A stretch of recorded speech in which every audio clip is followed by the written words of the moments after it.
Bom dia, moçada! Aqui quem vos fala é o professor Eugênio Bastos, canal Geogênio, a serviço dos alunos que gostam de estudar e passar em concursos. Moçada, vamos fortalecer o canal, dê aquele like, se inscrevam no canal, compartilhe o vídeo e ajude o professor Eugênio Bastos a democratizar a geografia, ou, melhor dizendo, o ensino da geografia. Moçada, no nosso encontro de hoje, iremos falar sobre a estrutura etária da população mundial. No encontro passado, já falamos sobre a estrutura etária e sexual da população brasileira. E no nosso encontro de hoje, falaremos sobre a estrutura etária e sexual da população mundial. Lembrando que esse assunto cai em provas de vestibular e também nos concursos da SpaceX, sendo de grande importância também para os alunos do ensino médio. Moçada, a população está dividida em 3 faixas etárias. A jovem, que vai de 0 até 19 anos. Adulta, de 20 até 59 anos. E a idosa, constituída por todas as pessoas que têm idade superior a 60 anos. A estrutura etária e sexual da população de um país normalmente é analisada através de um gráfico denominado pirâmide etária. E nós iremos analisar 4 gráficos, 4 pirâmides etárias que pertencem aos países desenvolvidos, emergentes e subdesenvolvidos. E através dessas pirâmides podemos estabelecer as diferenças existentes entre a estrutura etária de diferentes grupos de países. Vamos ver aqui primeiro a pirâmide etária de um país desenvolvido. Nesse caso, a pirâmide etária do Japão, já bem atualizada, 2020.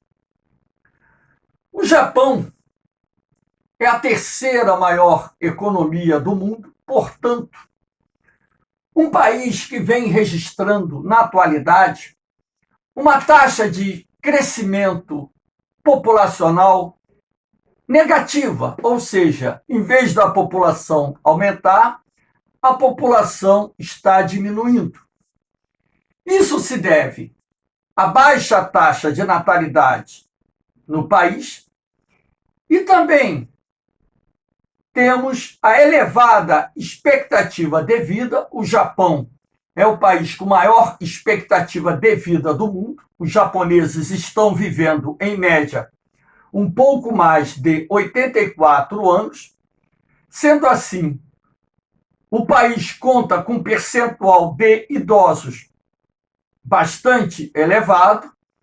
E como todos nós temos prazo de validade, as taxas de mortalidade cresceram no Japão nas últimas décadas, decorrente desse processo de envelhecimento da sua população. Então, como vocês podem perceber, a pirâmide etária japonesa apresenta uma base muito estreita, o que caracteriza a existência de um baixo percentual de jovens. Lembrando que os jovens se concentram nas bases das pirâmides etárias. Como é possível perceber, a maior parte da população japonesa encontra-se na faixa adulta, Mas há de se destacar um fato, que o topo da pirâmide, ou seja, pessoas com mais de 60 anos, repare, o percentual de pessoas com mais de 60 anos de idade no Japão é maior do que o percentual de jovens.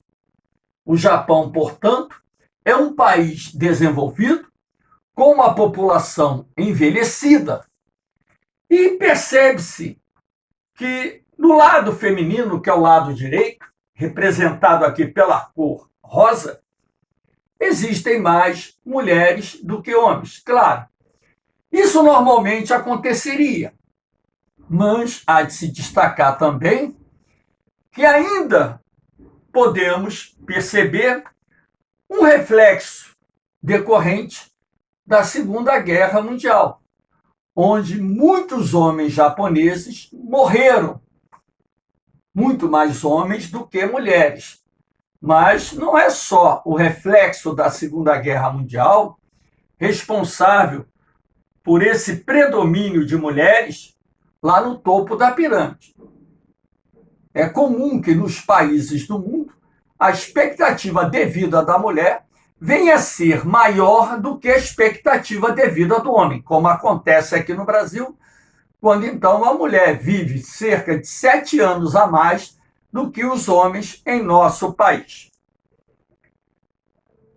Aqui nós temos a pirâmide dos Estados Unidos, também de 2020, bastante atualizada, mas como vocês podem perceber, apesar dos Estados Unidos ser o país mais desenvolvido do mundo, o formato da pirâmide etária é um pouquinho diferente do formato da pirâmide etária japonesa. Repare que a base é mais larga do que a base da pirâmide etária japonesa, refletindo assim uma taxa de natalidade maior do que a taxa de natalidade no Japão.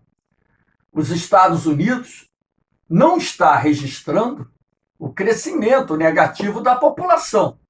Apesar da taxa de crescimento populacional nos Estados Unidos ser considerada baixa, próxima aí a 0,7% ao ano, a população continua crescendo.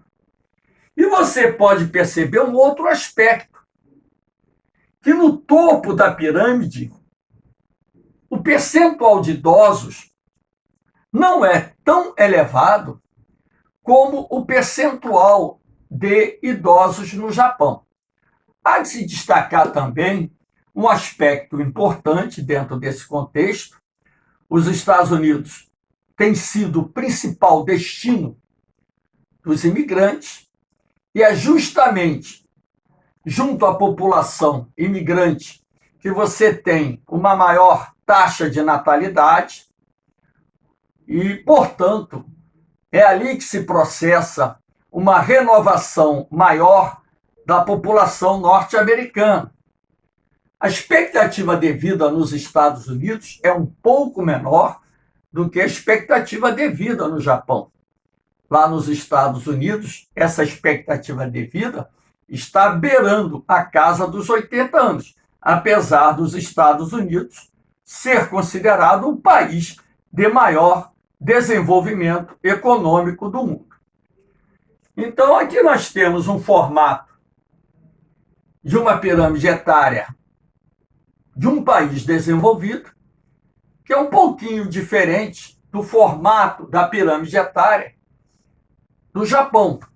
Claro que as pirâmides etárias dos países, independentemente do grupo que pertençam, não são exatamente iguais. Até mesmo porque o comportamento do crescimento da população, a questão da expectativa de vida, a questão da imigração, interfere direta e indiretamente no formato ou nos formatos dessas pirâmides etárias.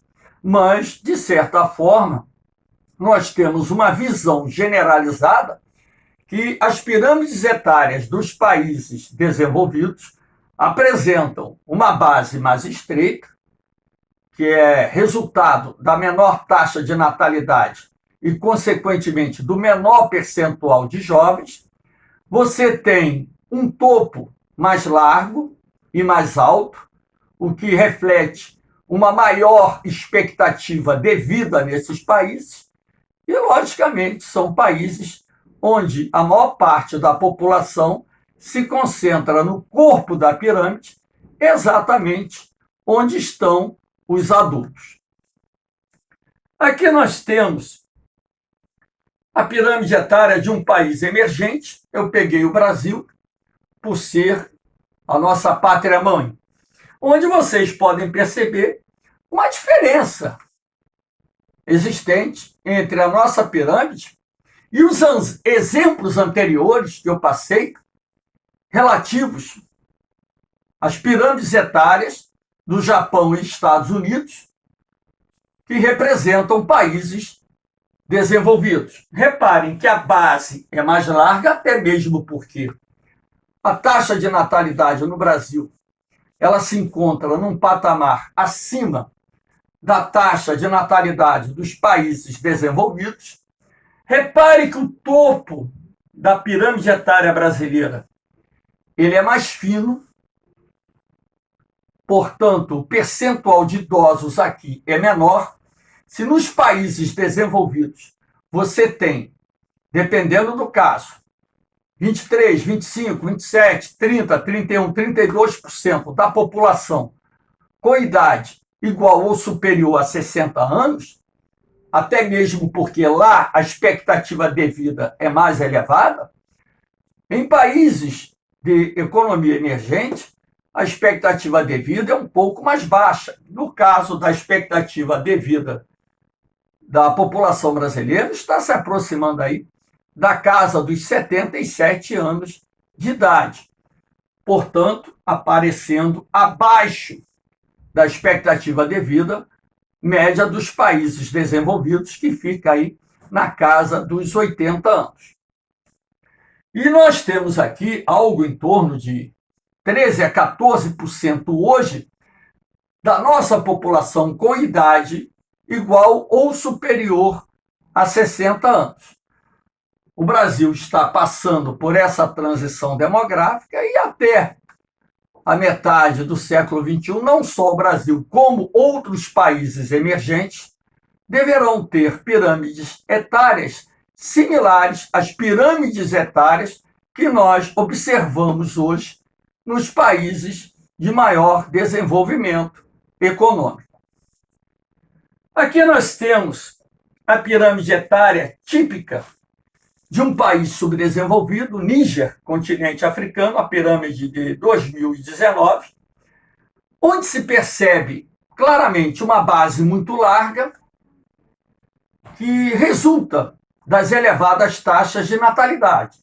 Sendo assim, países subdesenvolvidos, sobretudo aqueles localizados na África subsaariana, onde as taxas de crescimento populacional são mais elevadas, tem pirâmides muito parecidas com essa aqui. Base muito larga, portanto, países com percentual de jovens que corresponde a mais de 50% da população, e um topo muito fino e estreito, reflexo da baixa expectativa de vida. Em muitos países da África subsaariana, a expectativa de vida é inferior a 50 anos, razão pela qual o percentual de idosos é tão baixo nesses países. Países de população muito jovem e subdesenvolvidos enfrentam sérios problemas nos planos socioeconômicos, até mesmo porque um país de população jovem numerosa exige do Estado uma demanda maior de recursos para atender às necessidades básicas de educação, alimentação, moradia, saúde, geração de empregos e por aí vai. E como esses países não dispõem de recursos suficientes para atender tais demandas, os problemas socioeconômicos tendem a se agravar cada vez mais. É uma característica típica dos países muito atrasados, sobretudo aqueles localizados na África subsaariana e alguns países localizados no sul do continente asiático e até mesmo aqui na América Latina. Aqui nós temos o exemplo de uma pirâmide etária de um país afetado pela guerra. Eu peguei aqui novamente a pirâmide etária do Japão, mas só que essa aqui de 1980. Então, se você pegar aqui, ó, de 30 a 34 anos, 1980, se você pega 30 anos atrás, 1950. 34 anos atrás, 1946. Você vai perceber que no período do pós-guerra, o Japão enfrentou o chamado baby boom, ou seja, houve um crescimento da taxa de natalidade, até mesmo porque muitos soldados japoneses que sobreviveram estavam fora do país e, ao retornar ao Japão e encontrar suas namoradas e esposas, o reflexo imediato disso aí foi um aumento substancial da taxa de natalidade. Então, você observa aqui um baby boom, mas, posteriormente, essa taxa de natalidade caiu, até mesmo porque lá no Japão foi difundida a ideia do planejamento familiar, porque o país não teria como promover uma rápida reconstrução enfrentando um problema de explosão demográfica, ou seja, uma taxa de crescimento populacional acelerada. Era preciso, portanto, que o Estado disponibilizasse os recursos para a reconstrução das cidades, da economia, e não investindo tanto na área social para atender a demanda de uma população jovem crescente. Essa política de planejamento familiar adotada no Japão foi reflexo da influência do governo norte-americano naquele país. Agora, há de se destacar que quando um país ele enfrenta uma guerra ou se envolve numa guerra onde milhões de pessoas morrem, ou quando um país ele enfrenta um problema da fome, um problema de uma epidemia que também podem matar milhões de pessoas, é possível você observar no corpo da pirâmide, em algum ponto, o afunilamento. Então, quando vocês perceberem um afunilamento no corpo de uma pirâmide etária de um determinado país, isso é reflexo de uma guerra. Se nós pegássemos uma pirâmide etária hoje da Síria, país que está envolvido até o momento numa guerra civil, e que também milhões de pessoas deixaram aquele território, a pirâmide etária da Síria vai sofrer uma mudança na sua configuração em função dos efeitos de uma guerra que não só ceifou a vida de centenas de milhares de pessoas, assim como promoveu a migração, a fuga de refugiados para países vizinhos e outros países do mundo, principalmente localizados no continente europeu. Aqui nós temos a expectativa de vida no mundo, logicamente, que a expectativa de vida será maior nos países de maior desenvolvimento econômico. Uma coisa está relacionada à outra. Os países mais desenvolvidos possuem sistemas de saúde mais avançados, a maior parte da população tem acesso a uma boa alimentação, a um bom atendimento médico-hospitalar, vivem em casas com as condições higiênicas e sanitárias adequadas, enfim. Por terem mais recursos, as pessoas acabam vivendo mais. A expectativa de vida, portanto, está diretamente relacionada à condição do desenvolvimento econômico de cada país. Onde a expectativa de vida será menor no planeta? Na África, sobretudo na África subsaariana. Aqui, ó.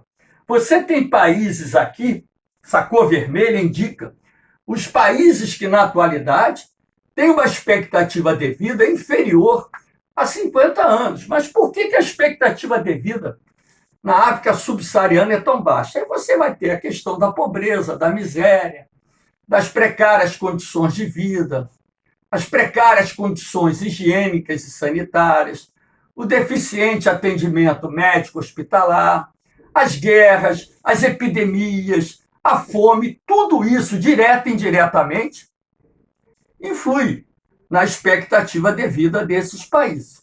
E você vai perceber que lá no hemisfério norte, América do Norte, Europa e também na Ásia, você vai encontrar um conjunto de países que possuem expectativa de vida elevada. Isto porque nessas áreas citadas você tem o maior índice de desenvolvimento econômico, assim como na Austrália e Nova Zelândia, aqui no hemisfério sul.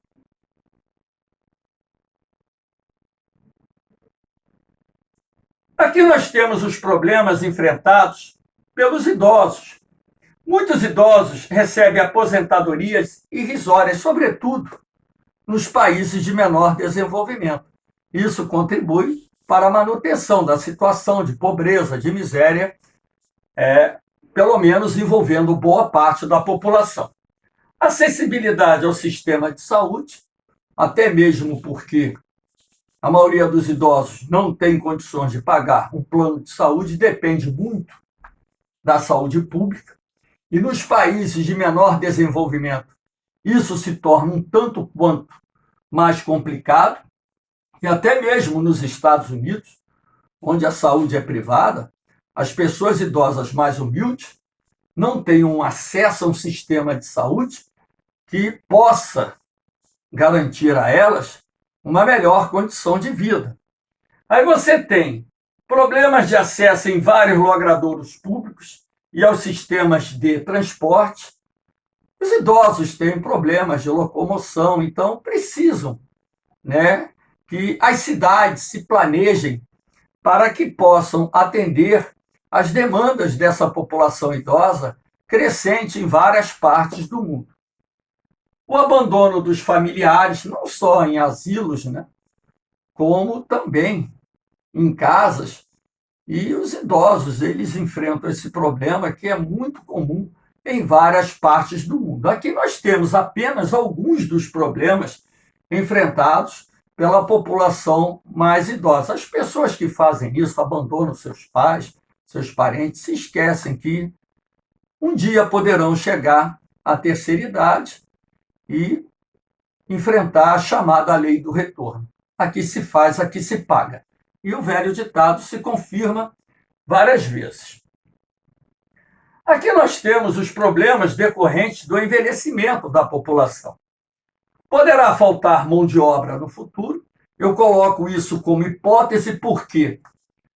Porque com o desenvolvimento da quarta revolução industrial, as novas tecnologias de produção são capazes de substituir a mão de obra nos mais diferentes setores da economia. O aumento dos gastos governamentais com aposentadorias, pensões, saúde, casas de repouso, razão pela qual, muitas vezes os governos promovem as chamadas reformas no sistema previdenciário, além de aumentar os impostos para que possam atender a crescente demanda de uma população idosa em processo de crescimento. Aí você tem a queda na arrecadação de impostos, até mesmo porque muitos idosos recebem menos do que recebiam quando estavam trabalhando. Você tem a queda da produção, a queda do consumo, e isso acaba se refletindo na questão da arrecadação dos impostos.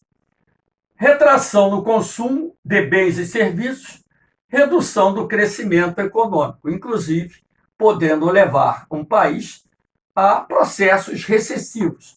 Isso tudo está dentro do contexto do processo de envelhecimento da população de qualquer país do mundo. O Japão mesmo vem enfrentando problemas com o envelhecimento da sua população.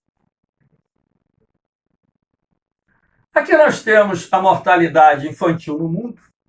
Assim como a expectativa de vida, a taxa de mortalidade infantil irá variar de acordo com o nível de desenvolvimento econômico de cada país. Portanto, onde será menor a taxa de mortalidade infantil? Nos países de maior desenvolvimento econômico. E onde essa taxa de mortalidade infantil será mais elevada? Nos países mais atrasados, nos países subdesenvolvidos. Se vocês perceberem, aqui o continente africano, países do continente asiático e países da América Latina são aqueles que figuram entre os países de maior taxa de mortalidade infantil do mundo. Lembrando que a taxa de mortalidade infantil é calculada em cima do número de crianças que nasceram vivas e morreram antes de completar um ano de idade. Moçada, espero que tenham gostado da aula. Dê aquele like, se inscreva no canal, compartilhe o vídeo e ajude o professor Eugênio Bastos a democratizar o ensino da geografia. Canal Geogênio, a serviço dos alunos que gostam de estudar e passar em concursos. Moçada, um beijão no coração de vocês, um forte abraço. Fiquem com Deus. Eu vou, mas eu volto. Fui!